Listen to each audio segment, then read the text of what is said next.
Hello, I just wanted to share with you my safeguarding and child protection update and refresher so that I can go over this with you before you book your training session. So you will receive an email about my training and the costs, etc. But this is just a little video to let you know what we cover. Do book a free discovery call so that we can really focus and fine tune the training so that it really meets your needs, because some of these areas I can spend more time in, and that will obviously be dependent on what you and your team need. So obviously I start with a big welcome to everybody. I make sure everybody is introduced so they feel happy and safe and secure and able to ask questions during the training. I start with our why because I do think it's really important that we really recognise why we do what we do. It's such an important sector, an exciting sector to be in, and everybody needs to know their why and why they get up in the morning, why they do the very important role that they do. So expand a bit on that. We talk about safeguarding is everybody's responsibility, from new employees to people that have been there an awful long time. I do suggest that your training is updated yearly, so that's because there's always new things that are happening and new focuses and new areas to really consider. Little health and safety slide there. We talk about mobile phones, etc. And this is a great question I start off all my training with now, which is how focused are you going to be during this training? Ideally, I really want everybody to be number 7, listening for learning, growing, gaining clarity, and personally questioning. So we talk about that and talk about why people may not feel 100% committed to the training, which does make people sit up and really think. We do start off with some very serious case reviews and some serious things that have happened to children in their nursery that have resulted in babies and young children very sadly dying. So these are all seemingly harmless pictures, but they have all resulted very sadly in child deaths. So we expand on a bit about that and about what may have gone wrong. There is some updates to the EYFS from September 2023. So that obviously lends itself to we must always be within sight and hearing while children are eating and having drinks as well.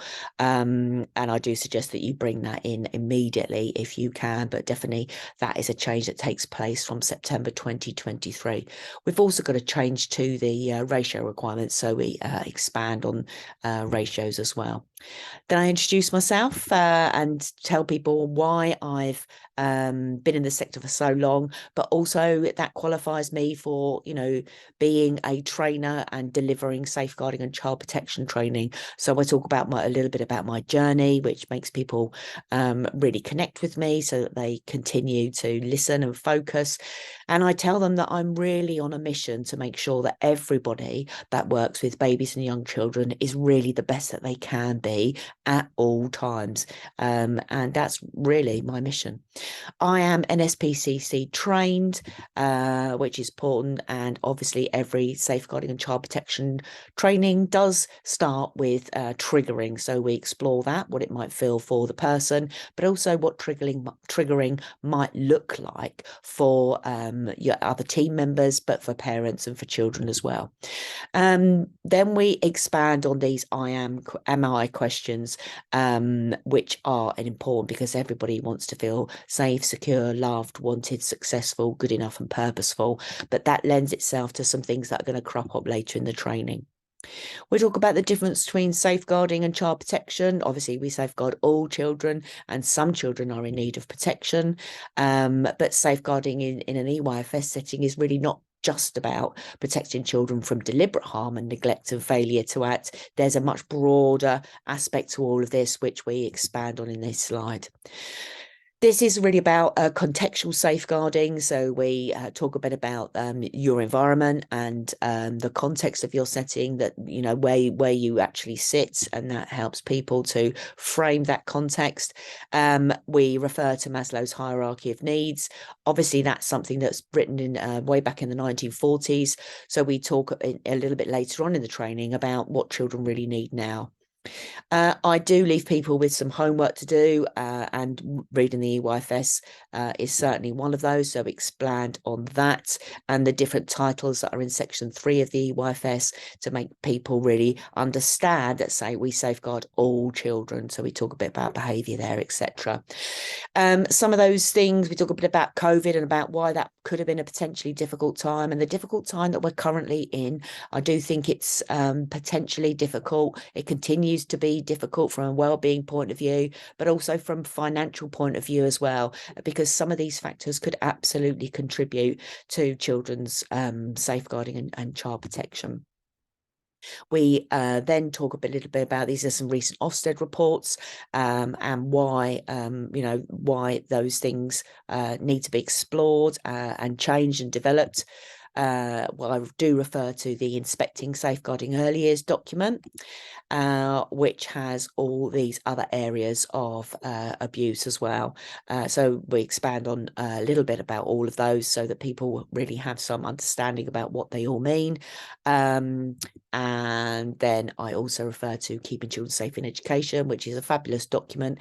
I leave you with a few emails that were with lots of links and reminders to read things, and everything that I refer to in the training. For example, I might refer to supervision.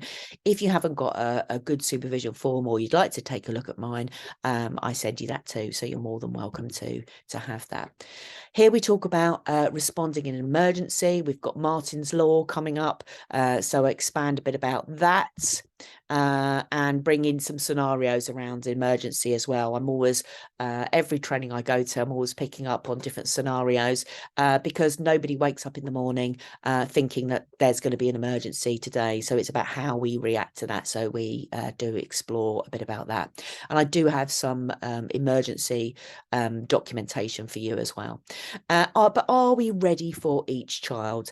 I do want people to read their roles and responsibilities again. I think it's really important that we do that as part of supervision, and to make people really understand actually that, that you are being paid for a job and you do need to be the best that you can be. Never take your eye off the ball of all of these things, so expand on that. And I also encourage people to really ask for help. I think it's really important that you have a culture in your provision where anybody can ask for help if they don't understand something. So that's really important and important to me. But what do we need children to have in the 21st century? We expand on all of these slides because things are rapidly changing. So we need children to feel safe and secure, connected and accepted, free to learn and be independent.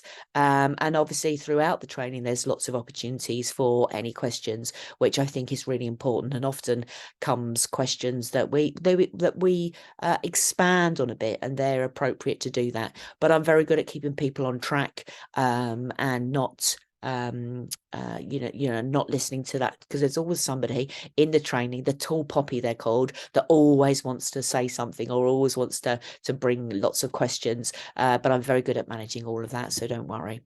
Who is your designated safeguarding lead? Obviously really important. We expand here on the role of the designated safeguarding lead, and if there's any issues or pain points around that.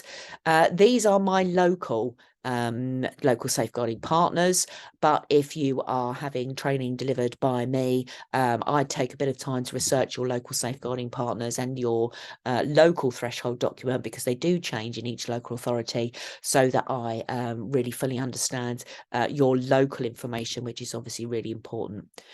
We refer to working together to safeguard children, and why that is important, and why we really are part of a much bigger picture, so we expand on that.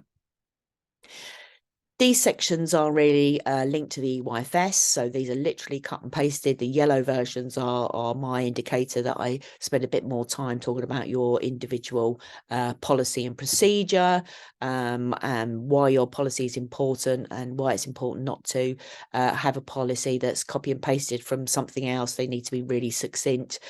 We talk about standard operating procedures and the associated documentation, such as risk assessments associated with policies. responsibilities. This bit is around safe knowledge around safeguarding, and that training. Really, it's not just this training that I'm delivering, it's training, it's ongoing training that we really need, and how you do that through staff meetings, etc. This is the main section when we talk about the 4 main areas of abuse. So I'm not going to go into that now, but spend a bit of time on that and helping people to understand those, because we really must respond in a timely and appropriate way. So we talk about that and any issues around your systems and processes, encouraging people to be professionally curious, as well as a little think about the Leuven scales and about well-being and emotional involvement in children's learning. And that makes people realise, you know, if they haven't settled a child really well and they're distressed, you know, it really is down to them and their role and responsibility to make sure that child feels happy, safe and secure all of the time. Unexplained bruising, we expand on that and talk about the voice of the child and any comments that a child had, how a child is telling us that something is actually not right. So we spend a bit of time on that as well. These signs don't necessarily mean that a child is being abused, so we expand all of those things. Any reason to suspect neglect or abuse outside of the setting. So again, we go back to context around that, the importance of parent partnership, and some other key safeguarding terminology that your team should really know. So that's a toxic trio. We talk a bit about children as young carers, and I've got sort of a few scenarios around that. And obviously this is or that a girl may have been subjected to FGM. So we spend a bit of time talking about child abuse linked to faith and belief. Again, any questions, that can be sort of like a difficult section. This section is around whistleblowing and inappropriate behaviour. So we expand on all of that, linking that to working together to safeguard children and your local thresholds for referral to the LADO. Lots of people get confused about the LADO. So we expand on those threshold documents as well and that information in there. This is about your DSL roles and responsibilities, so expand on that. Prevent has been updated. I expect you realise that. So we talk about that. Definitely everybody needs to do course 1 as a result of this training. If you are a designated safeguarding leader or an owner, you should definitely do course 2 that we don't talk about. And you don't need to do course 3 unless you're really interested. That's really something that the local authority does. And that is all of that. Prevent. We do then expand on a bit more what child sexual exploitation is, child criminal exploitation, what is meant by county lines. And this bit is about protective behaviours. So I bring some books in that we can have a little look at, and I spend a bit more time on that if that's what you and your team really require. This bit is about online safety and the use of technology. That is a whole separate 3-hour training, but we do touch on it here. So how can we help families with all of the above? Obviously, we have a requirement to help people be safe online and at home as well. And this bit talks about supervision.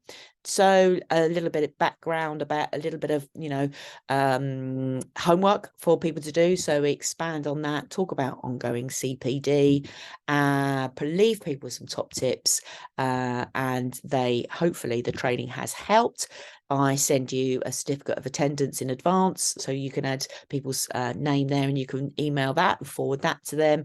And I do thank people for being here. I know it's a really hard and sometimes difficult conversation, but we also go round and leave people with something that they're going to continue to doing, something that they felt really positive about this training, that was good about their roles and responsibilities, that they're going to continue, something maybe they're going to stop doing as a result of this training, and more importantly, something that they're going to start doing, which is really good and a great conversation. do contact me. Here's my contact details, my email. If you would like safeguarding and child protection training delivered to you in your setting, I currently have a couple of versions. I'm writing and planning a curriculum around all of this. So I have a version for your team, but also have a senior team version as well that expands on that information. So I look forward to hearing from you. Do pop me an email and I can run you through that training and adapt it to your individual needs. Many thanks.